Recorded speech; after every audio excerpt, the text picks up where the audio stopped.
இப்போது புதிய அறிமுகம் ஆச்சி ஹோட்டல் சாம்பார் மற்றும் ஆச்சி இடிச்ச சாம்பார் 50 கிராம் ரூபாய் 20 மட்டுமே.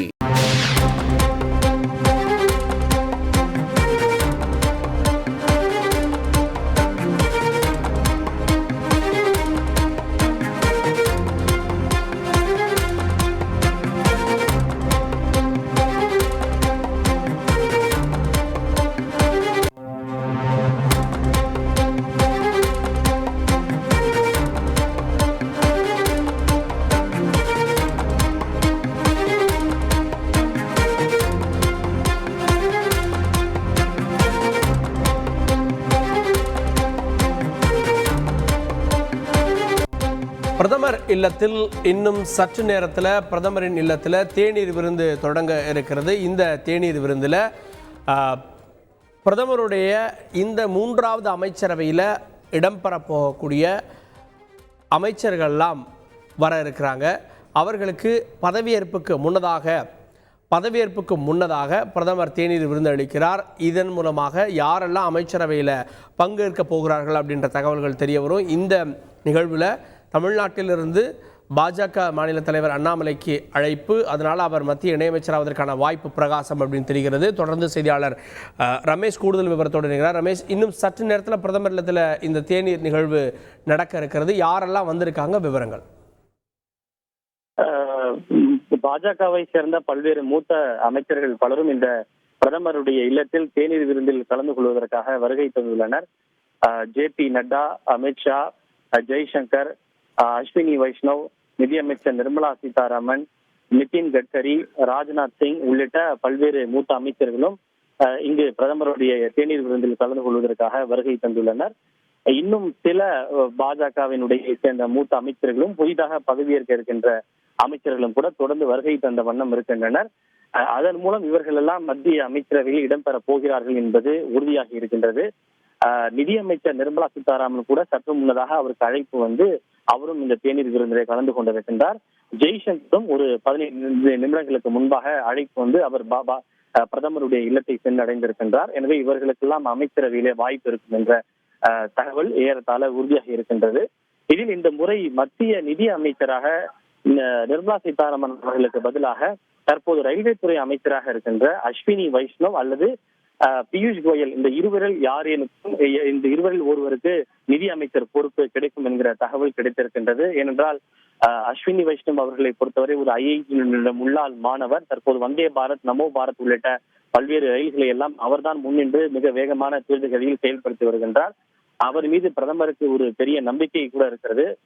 IT துறையினுடைய அமைச்சராகவும் இருக்கிறார். எனவே அவருக்கு இந்த முறை நிதியமைச்சர் பொறுப்பு வழங்கப்படலாம் என்கிற ஒரு முக்கிய தகவல் தற்போது கிடைத்திருக்கின்றது. ஒருவேளை அவருக்கு நிதியமைச்சர் வழங்கப்படாவிட்டால் பியூஷ் கோயல் அவர்களுக்கு நிதியமைச்சர் பொறுப்பு வழங்கப்படும் என்கிற தகவல் கிடைத்திருக்கின்றது. மற்றொரு சுவாரஸ்யமான தகவல், தற்போது பாஜக தலைவராக இருக்கின்ற JP நட்டாவும் மத்திய அமைச்சராக இருக்கின்றார்.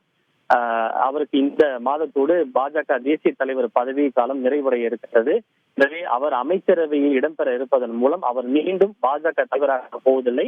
அவருக்கு பதிலாக வேறு யாரேனும் ஒருவர் மத்திய அமைச்சர் ஆவார் என்பது ஏறத்தாழ உறுதி செய்யப்பட்டிருக்கின்றது. இவை தவிர ஒடிசா மாநிலத்திலிருந்து தேர்வு செய்யப்பட்டுள்ள தற்போதைய அமைச்சராக இருக்கக்கூடிய தர்மேந்திர பிரதான் மீண்டும் மத்திய அமைச்சர் ஆவார் என்பது உறுதி செய்யப்பட்டிருக்கின்றது. அவர் பிரதமருடைய தேநீர் விருந்திலே கலந்து கொண்டு இருக்கிறார்.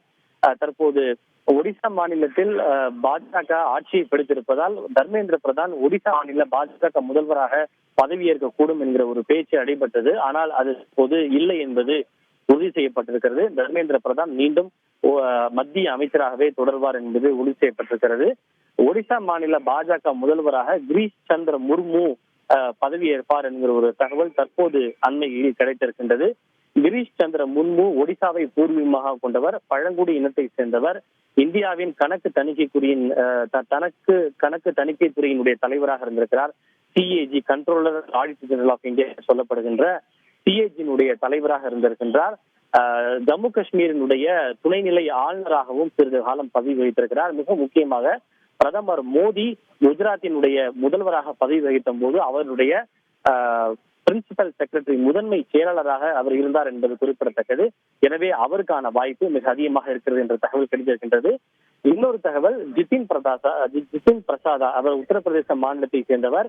ஒரு காலத்தில் காங்கிரஸ் தலைமையிலான மத்திய அமைச்சரவை இடம் பிடித்தார். ராகுல் காந்திக்கு மிக மிக வலதுகரமாக நம்பிக்கைக்குரிய நபராக அறியப்பட்டவர் தான் ஜிதின் பிரசாதா.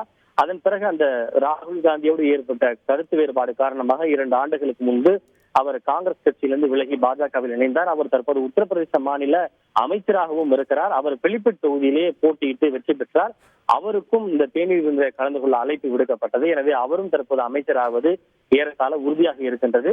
அதே போல ரவ்னீத் சிங் பிட்டு, இந்த பிட்டு யார் என்றால் அவர் பஞ்சாபிலே மிகவும் அறியப்பட்ட முக்கியமான ஒரு தலைவர். பஞ்சாப் மாநிலத்தில் லூதியானா தொகுதியினுடைய எம்பியாக அவர் தேர்வு செய்யப்பட்டிருக்கிறார். இவர் ஒரு காலத்தில் காங்கிரஸ் கட்சியிலிருந்து எம்பியாக பல முறை தேர்வு செய்யப்பட்டவர். தற்போது இந்த முறை பாஜகவிற்கு தாவி அவர் பாஜகவில் வெற்றி பெற்றிருக்கின்றார். எனவே ரவ்னீத் சிங் பிட்டுவும் மத்திய அமைச்சராவது ஏறத்தாழ உறுதியாக இருக்கின்றது. அதே போல டெல்லியிலே யாருக்கு மத்திய அமைச்சர் என்ற ஒரு பெரிய எதிர்பார்ப்பு இருந்தது. டெல்லியிலே கிழக்கு டெல்லி மக்களவை தொகுதியில் போட்டியிட்டு வெற்றி பெற்றுள்ள ஹர்ஷ் மல்கோத்ரா அமைச்சராவது ஏறத்தாழ உறுதி செய்யப்பட்டிருக்கின்றது. அவர் இந்த முறை முதல் முறையாக போட்டியிட்டு வெற்றி பெற்றிருந்தாலும் கூட அவருக்கு அமைச்சர் பதவி என்பது உறுதி செய்யப்பட்டுள்ளது. அதே போல டெல்லியின் மற்றொரு தொகுதியில் போட்டியிட்டு வெற்றி பெற்றிருக்கக்கூடிய கமல்ஜித் ஷெராவத் அந்த பெண்மணிக்கும் மத்திய அமைச்சரிலே வாய்ப்பு கிடைக்கும் என்கிற தகவல் கிடைத்திருக்கின்றது. தற்போது மத்திய உள்துறை இணையமைச்சராக இருக்கின்ற நித்யானந்த ராய்க்கும் மீண்டும் அமைச்சரவையிலே இடம் கிடைப்பது ஏறத்தாழ உறுதியாக இருக்கின்றது. ஓகே, கூடுதல் விவரங்களுக்கு நன்றி ரமேஷ்குமார். இன்னும் சற்று நேரத்தில் பிரதமர் நடத்தக்கூடிய தேநீர் விருந்து தொடங்க இருக்கிறது. இப்போது புதிய அறிமுகம் ஆச்சி ஹோட்டல் சாம்பார் மற்றும் ஆச்சி இடிச்ச சாம்பார் 50 கிராம் ரூபாய் 20 மட்டுமே.